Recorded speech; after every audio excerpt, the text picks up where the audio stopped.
ভারতবর্ষের গভর্নমেন্ট গত 4 বছরে 12 লক্ষ কোটি টাকার ওপরে এই তেলের ওপর ট্যাক্স বসিয়ে লাভ করেছে। অথচ এই লাভটা কিন্তু জনগণের কাছেই ফেরত আসার কথা ছিল, কারণ $115 যখন ব্যারেল মানে ক্রুড অয়েলের দাম ছিল তখন কিন্তু আমাদের পেট্রোলের দাম 70 টাকা ছিল। আজকে $70-75, সেখানে আমাদের পেট্রোলের দাম 106 টাকা। তেল যেটা বাইরে থেকে আমরা অশোধিত তেল নিচ্ছি, এখন আবার রাশিয়া থেকে নেওয়া হচ্ছে। আমাদের প্রায় 30% ইম্পোর্ট আর কি, যেটা আমরা আমদানি করছি সেটা রাশিয়া থেকে অত্যন্ত কম দামে। মানে ক্রুড অয়েল যেটা বাজারে, যেটাকে ব্রেন্টন বলে, সেটাতে এখন দাম হচ্ছে $73-74। রাশিয়া থেকে আমরা প্রায় $55-60 কিনি, মানে অনেক কম। আর এটা যদি আপনি ধরেন, এই ব্রেন্ট ক্রুড বলেন, রাশিয়া ইম্পোর্ট বলেন, অত কিছু করেন, আমরা ক্যালকুলেট করে দেখেছি খরচা পড়ে 40 টাকা পার লিটার। তার উপর যোগ হয় অয়েল মার্কেটিং প্রসেসিং 7.35 টাকা। যদি ভবিষ্যতে ইনফ্লেশন মানে দাম বাড়ে, তার একটা বাফার 10 টাকা পার লিটার। প্রসেসিং এর পরে টোটাল যে দাঁড়ালো 57.35 টাকা। তার উপরে অ্যাডিশনাল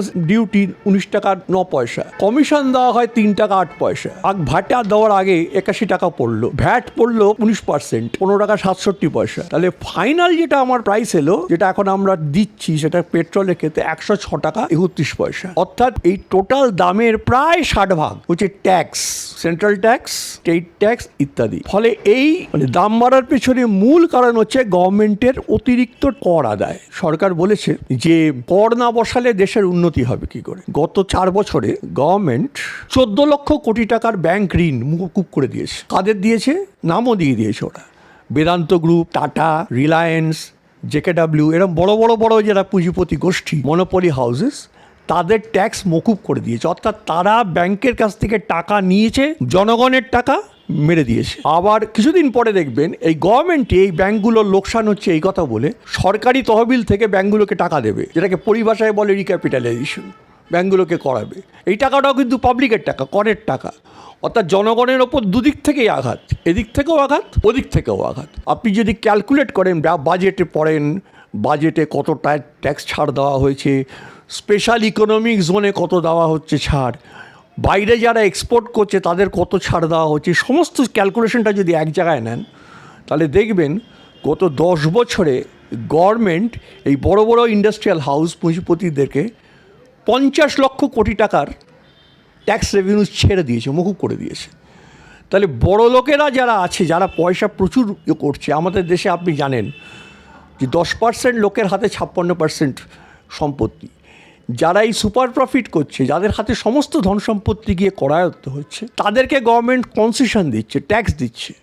আর সমস্ত করের বোঝাটা এসে পড়ছে সাধারণ মানুষের উপর। এই যে তেলের দাম বাড়াচ্ছে, তেলের দাম বাড়ালে কি হয়? সাধারণ জিনিসপত্রেরও দাম বাড়ে, কারণ ট্রান্সপোর্ট কস্ট, পরিবহনের খরচা বেড়ে যায়। এবং এই কস্টটা তো আর কেউ পকেট থেকে দেয় না, সম্পূর্ণই জনগণের ওপরে, যেটা রিটেইল প্রাইস আর কি, খুচরো বাজারের যে দাম, তার ওপরে এটাকে বোঝার, মানে খড়ের ওপর শাকের ওপর খড়ের আটি, না খড়ের ওপর শাকের আটি, এই হয়ে গেল। মানে সমস্তটাই আমাকে বেয়ার করতে হবে। আজকাল কিছু গভর্নমেন্ট বলছে আমরা খুব পাবলিককে খুব টাকা দিচ্ছি, কন্যাশ্রী করছি, ওখানে কি লাডলি বহিন করছি, এই করছি ওই করছি, মানুষকে বলছে তোমাদের অনেক টাকা দিচ্ছি। লোকে তো বোঝে না, রাজনীতি সচেতন নয়।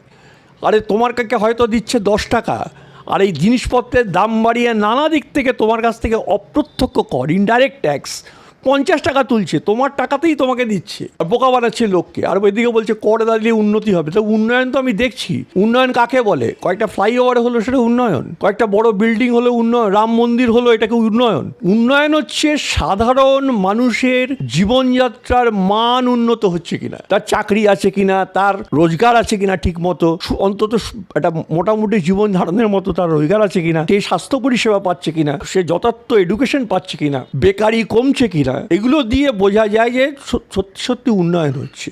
আর আমাদের দেশের উন্নয়নের নাম না দাঁড়িয়েছে কয়েকটা ফ্লাইওভার করা, ঝকঝকে তকতকে রাম মন্দির করা, কিছু ট্যুরিজম করা, কিছু রাস্তাঘাট পরিষ্কার করে দেওয়া, এইটা নাকি উন্নয়ন। এর থেকে মিথ্যা কথা আর কী হতে পারে? 1123 ছিল, এখন এলপিজির দাম হয়েছে 923 টাকা। এই কিছুদিন আগে রাজস্থানের ইলেকশনের আগে, মধ্যপ্রদেশের ইলেকশনের আগে, এই কেন্দ্রীয় সরকার বিজেপি লোকেরা তারা বলল আমরা যদি জিতি 450 টাকায় এলপিজি দেবো। তো আমার প্রশ্ন হচ্ছে, তুমি যদি 450 টাকায় দিতে পারো, তাহলে তুমি আমার কাছ থেকে 923 টাকা নিচ্ছ কেন? তোমার যুক্তিই তো ভুল। তুমি যদি বলো 450 টাকায় দেবো, তাহলে 450 টাকায় তুমি দিতে পারো, তোমার সে ক্ষমতা আছে, এবং আমরা ক্যালকুলেট করেও দেখাতে পারি। ওই যদি ট্যাক্সটা সবটা চলে যায়, তাহলে 300-350 টাকার বেশি তো হয় না। ফলে সবটাই মানুষকে ধোকা দেওয়া, কতগুলো কথার মারপ্যাচ, আর তথাকথিত অর্থনীতির নাম করে, দেশের উন্নয়ন নাম করে প্র্যাকটিক্যালি জনগণকে একবার নিঃস্ব রিক্ত করে দিচ্ছে। মুখ দিয়ে তাদের রক্ত উঠছে, এদের কোনো কনসার্ন নেই। গ্রামে যে চাষি চাষ করে, তার শ্যালো পাম্প চালাতে তার ডিজেল লাগে। কিছুদিন আগে এক মন্ত্রী বলেছিল যে পেট্রোল ডিজেলের দাম বাড়লে কি হয়, যারা গাড়ি চড়ে, যারা বড় লোক, তাদের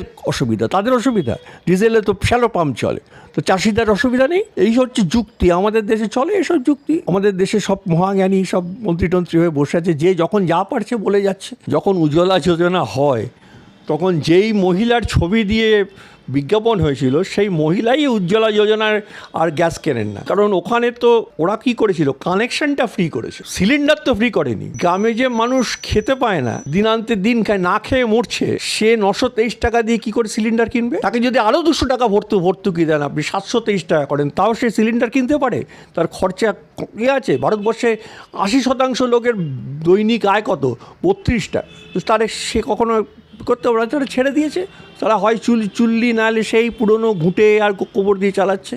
আমরা এখানে বিজ্ঞাপন দিচ্ছি উজ্জ্বলা যোজনা। সরকারের কাজ হচ্ছে ভর্তুকি দিয়ে সে দাম কমিয়ে রাখা, সাবসিডি দিয়ে। সাবসিডিটা কেন দেবে?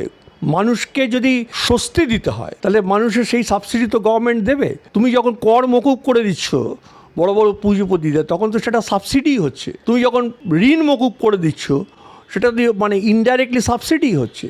আর সাবসিডি যখন মানুষের প্রয়োজনে হবে, সরকারের উচিত সাবসিডি দেওয়া, যদি সস্তায় মানুষ পেয়ে। আগে তো সেটা দিত গভর্নমেন্ট। এবং ফার্টিলাইজারে সাবসিডি দেওয়া উচিত, ফুডে সাবসিডি দেওয়া উচিত। সাবসিডি আছে না, তুমি যে করটা মানুষের কাছ থেকে নিচ্ছ, তার দ্বারা তো মানুষের উপকার হবে। তুমি সাবসিডি না দিয়ে আরও কর চাপাচ্ছ, আর জ্বালা তেলা মাথায় তেল দিয়ে যাচ্ছ। তারা দিব্যি আছে, আমার পয়সা নেই ভাই, আমি কর দিতে পারবো না, হয়ে গেল। আপনি দেখেছেন কয়েকদিন আগে সেন্ট্রাল গভর্নমেন্ট ঘোষণা করেছিল, যারা কর ফাঁকি দিয়েছে, প্রদেয় কর দেয়নি, তাদেরকে আরেকবার এসে তাদেরকে কর একবারে এসে তারা কিছু টাকা দিয়ে দিক, তাদের উপর কোনো পেনাল্টি হবে না, তারা অ্যামনেস্টি। তাহলে যারা চুরি করলো তাদেরকে তুমি দয়া দেখাচ্ছ। আর সাধারণ মানুষ যাদের কোনো কথা বলার ক্ষমতা নেই, তাদের উপর তুমি সাবসিডিও দিচ্ছ না, কর বাড়াচ্ছ। তুমি সাবসিডি দেবে না কেন? তোমার তো এটি কাজ, ভর্তুকি দাও। আগে যে আমরা রেশন পেতাম, পাবলিক ডিস্ট্রিবিউশন সিস্টেম, সেটা কী করে আসতো? সাবসিডি দিয়ে আসতো। সরকার পাবলিকের কাছ থেকে টাকা তুলছে, তার থেকে আমাকে সাবসিডি দিচ্ছে, ভর্তুকি দিচ্ছে। তো ভর্তুকি তো মানুষকে দেবে, তাকে না দিয়ে তুমি দিচ্ছ বড় বড় পুঁজিপতি। তাহলে কি জনগণের রাষ্ট্র আর কি ডেমোক্রেসি? আমি তো বললাম।